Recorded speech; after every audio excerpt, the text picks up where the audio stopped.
Saudara Ketua Komisi 2 DPR, Rifki Nizami Karsayuda bilang akan menindaklanjuti putusan MK yang menghapus syarat ambang batas pencalonan presiden. Sementara 4 mahasiswa yang mengajukan gugatan di MK membantah mereka terafiliasi partai politik dalam menggugat ambang batas capres. Ketua Komisi 2 DPR RI Rifki Nizami Karsayuda menyebut menghormati putusan MK yang menghapus syarat ambang batas calon presiden. Ketua Komisi 2 menyebut akan segera membahas putusan MK itu dan akan mengacu pada anjuran MK terkait rekayasa konstitusional. Rifki menekankan meski tanpa syarat ambang batas, jumlah calon presiden pun tidak efisien jika terlalu banyak. DPR dan pemerintah juga diminta untuk melakukan rekayasa konstitusi atau constitutional engineering dengan mengacu pada beberapa hal. Salah satu yang paling penting adalah agar jumlah calon presiden jangan terlalu banyak. Nah, rekayasa konstitusi ini kan artinya memberikan kewenangan kepada kami sebagai pembuat undang-undang untuk kemudian melakukan exercisement lebih lanjut. Saya kira media, masyarakat silahkan mengikuti. Kami pastikan Komisi 2 akan melakukannya semuanya secara terbuka. Bagaimana proses penormaan ini terjadi setelah putusan Mahkamah Konstitusi. Ketua DPP Partai Kebangkitan Bangsa Daniel Johan menyambut baik putusan Mahkamah Konstitusi yang menghapus syarat ambang batas pencalonan presiden. Menurut Daniel, putusan MK itu sebagai hadiah tahun baru dan partainya akan mengkaji lebih lanjut putusan MK dengan mempertimbangkan masukan dari berbagai pihak. Baginya di satu sisi, putusan MK membuat demokrasi berjalan lebih dinamis, tetapi di sisi lain terlalu banyak opsi calon presiden membuat rakyat sulit fokus. Ya, tentu keputusan MK ini seperti hadiah di tahun baru yang tentu akan menimbulkan banyak masukan, banyak kontroversi di tengah masyarakat. Karena keputusan MK ini bersifat open legal policy, tentu akan ditindaklanjuti oleh pembuat keputusan, oleh DPR. Ya, karena itu PKB secara khusus akan mempelajari secara detail, nanti akan ada tim khusus yang akan memahami lebih detail. Dalam pasal 222 Undang-Undang Nomor 7 Tahun 2017, partai politik atau gabungan partai politik peserta pemilu yang boleh mengajukan capres adalah partai yang memperoleh kursi paling sedikit 20% dari jumlah kursi DPR. Selain jumlah kursi, aturan ambang batas juga membolehkan parpol yang memperoleh 25% dari suara sah nasional pada pemilu anggota DPR periode sebelumnya. Kini, aturan ini dihapus oleh MK alias inkonstitusional. 4 mahasiswa Universitas Islam Negeri atau UIN Sunan Kalijaga, Yogyakarta yang menggugat ambang batas pencalonan presiden menegaskan tidak terafiliasi partai politik. Para penggugat menegaskan mengajukan gugatan setelah Pilpres agar tak terpengaruh dengan tekanan politik. Sederhana saja jawabannya, bahwa semakin dekat dengan Pilpres, maka tekanan-tekanan politik itu akan semakin luar biasa. Tapi di sini kami ingin menekankan bahwa perjuangan kami adalah perjuangan akademik, perjuangan advokasi konstitusional. Oleh karenanya, kami cerminkan hal tersebut dengan mengajukan permohonan setelah Pilpres. Dalam permohonan kami pun sudah kami pertegas bahwa kenapa kami ajukan setelah Pilpres, karena kami ingin kajian-kajian yang dilakukan Mahkamah Konstitusi tidak mendapat presiden atau pengaruh-pengaruh buruk secara politik, melainkan benar-benar kajian akademik, melainkan benar-benar kajian substansi hukum.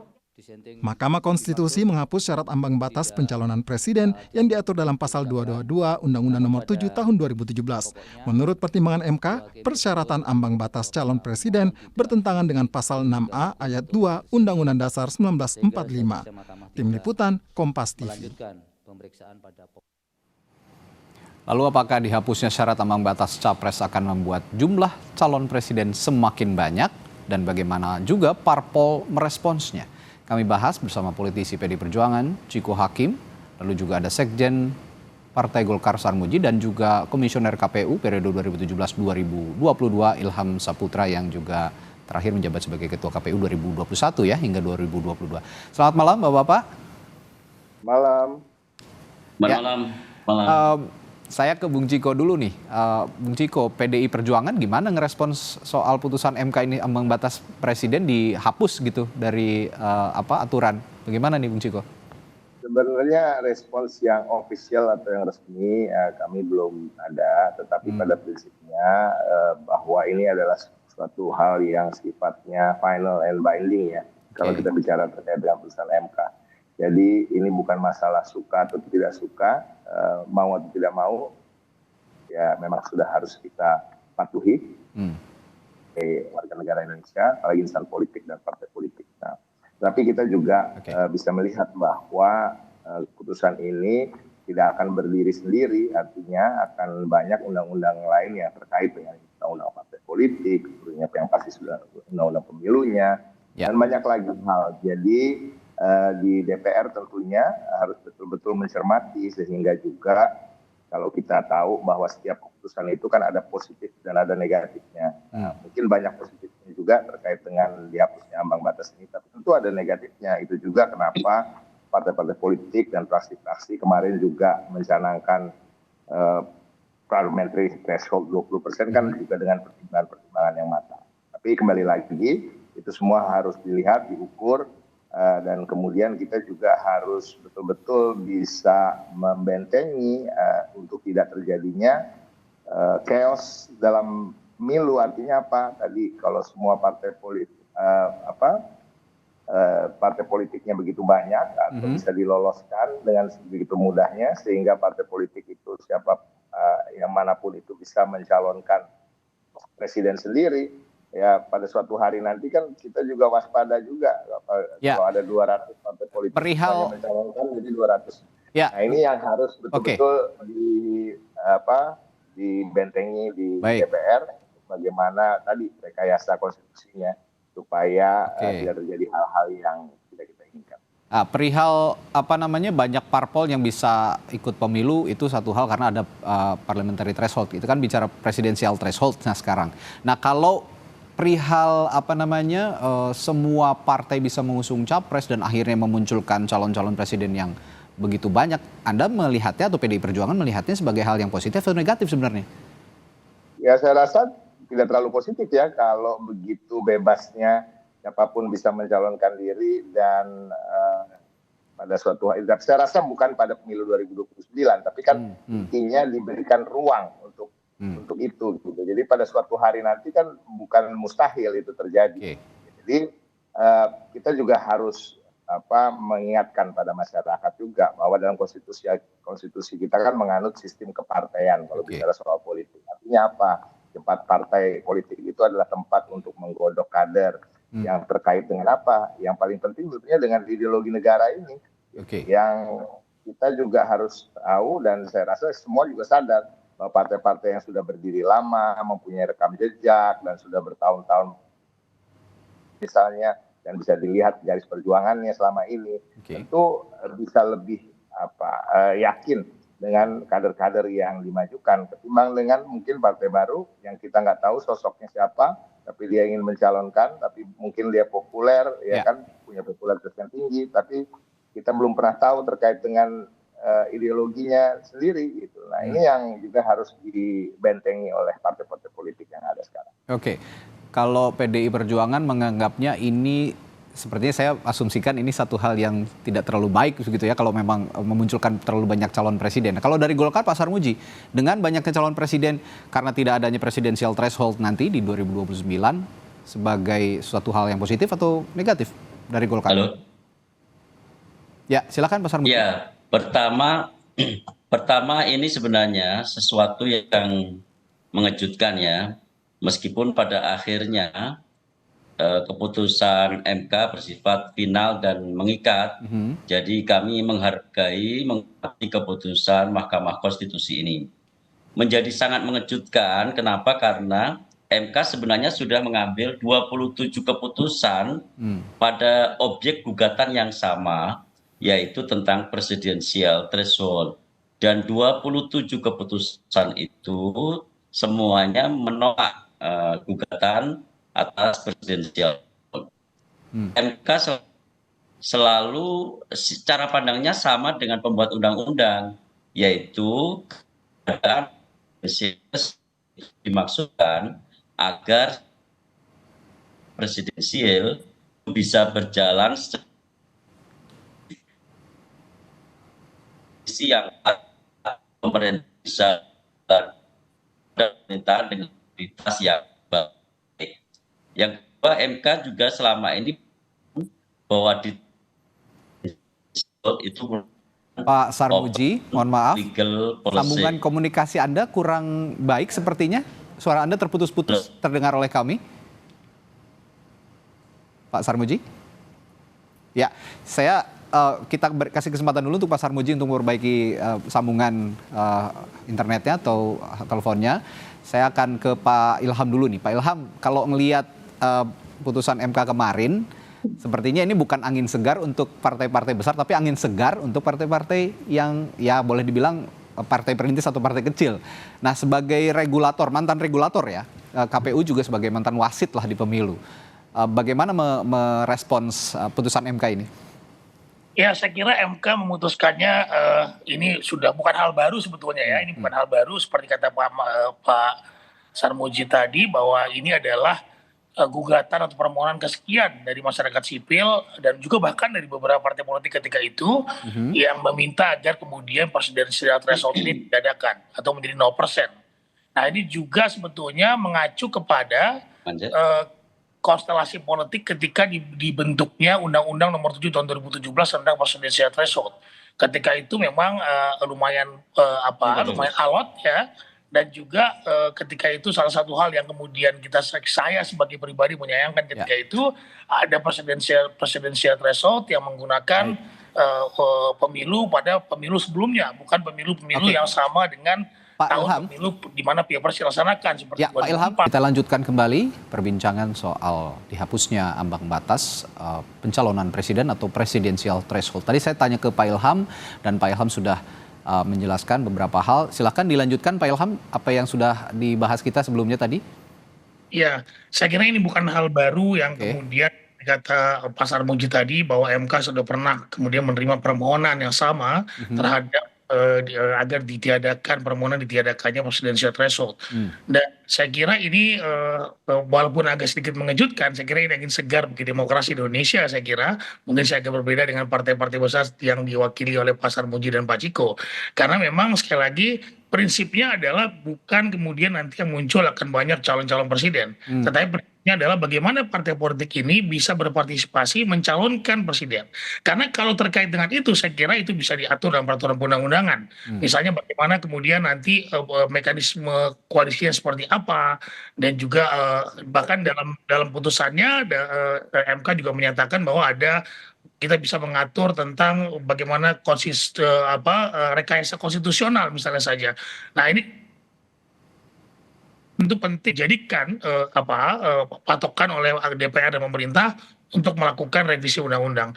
Dan saya tentu saja sekali lagi sebagai penyelenggara, apa yang harus dilakukan? Salah satu agenda pertama yang harus dilakukan oleh Pak Presiden Prabowo ketika menjadi presiden, salah satunya adalah melakukan revisi terhadap undang-undang pemilu. Dan ini juga semakin diperkuat oleh putusan MK. Saya kira ke depan demokrasi kita akan baik-baik saja dan akan jauh lebih baik. Oke, kalau bicara soal banyaknya jumlah capres diprediksi begitu ya, diduga dengan dihapusnya presidensial threshold ini sebenarnya juga ada di titik pada saat penyelenggara pemilu menyeleksi peserta pemilu, dalam hal ini partai politik. Nah, kalau partai-partai politik yang mengusung ini juga diverifikasi ulang, apakah ini juga akan memunculkan atau justru meminimalisasi banyak partai yang bisa mengusung calon presidennya, Pak Ilham? Ya, saya kira parliamentary threshold tidak dirubah sampai saat ini. Kecuali kemudian nanti yang kemudian menjadi agenda prolegnas undang-undang pemilu ini akan dirubah atau direvisi, itu hal lain. Tetapi kemudian kalau kita mengacu kepada undang-undang yang berlaku sekarang, saya kira bagaimana kemudian KPU membuat aturan dengan tegas terkait mengacu kepada Undang-Undang 7 2017 bahwa melakukan verifikasi dengan ketat ya sesuai dengan syarat-syarat yang diatur dalam Undang-Undang 7, dan sampai sekarang jumlah partai politik juga tidak terlalu banyak gitu ya. Kita berharap ke depan juga kemudian dengan mekanisme yang ketat dan kemudian juga mungkin parliamentary threshold misalnya saja dinaikkan, ya itu kan juga kemudian akan membuat partai politik menjadi semakin sederhana. Walaupun bukan itu jawabannya. Sekali lagi yang paling penting adalah bagaimana demokrasi ini menemukan maknanya dengan setiap orang bisa kemudian melakukan diri melalui partai politik peserta pemilu. Ya. Demikian. Oke. Pak Sarmuji, saya tanya kembali, kalau memang nanti tidak ada lagi presidensial threshold, ini kan bisa siapapun gitu ya mengusung partai politik ini nanti. Untuk Golkar sendiri, Pilpres nanti masih butuh koalisi atau enggak nih jadinya, Pak? Iya, bagi Golkar sebenarnya ini bukan persoalan berkoalisi atau tidak berkoalisi dalam sudut pandang partai ya. Oke. kita sebenarnya lebih concern pada urusan penataan sistem ketatanegaraan kita. Kita ingin sistem ketatanegaraan kita, sistem presidensial itu bisa berjalan secara efektif. Kalau kita baca semua naskah akademik tentang undang-undang pemilu, undang-undang pilpres, undang-undang kepartaian, semuanya didasarkan bagaimana mewujudkan sistem presidensial ini bisa berjalan secara efektif. Sekali lagi saya sampaikan, kita menerima, menghormati, menghargai keputusan MK.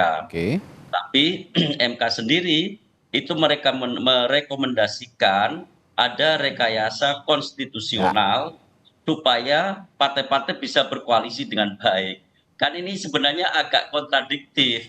Kenapa? Karena dimaksudkannya presidensial threshold, yaitu rekayasa konstitusional supaya partai-partai itu terdorong untuk menciptakan koalisi di awal, dan ini bisa menciptakan sistem presidensial yang efektif. Nah, ini sesuatu yang kontradiktif, tapi bagaimanapun harus kita terima.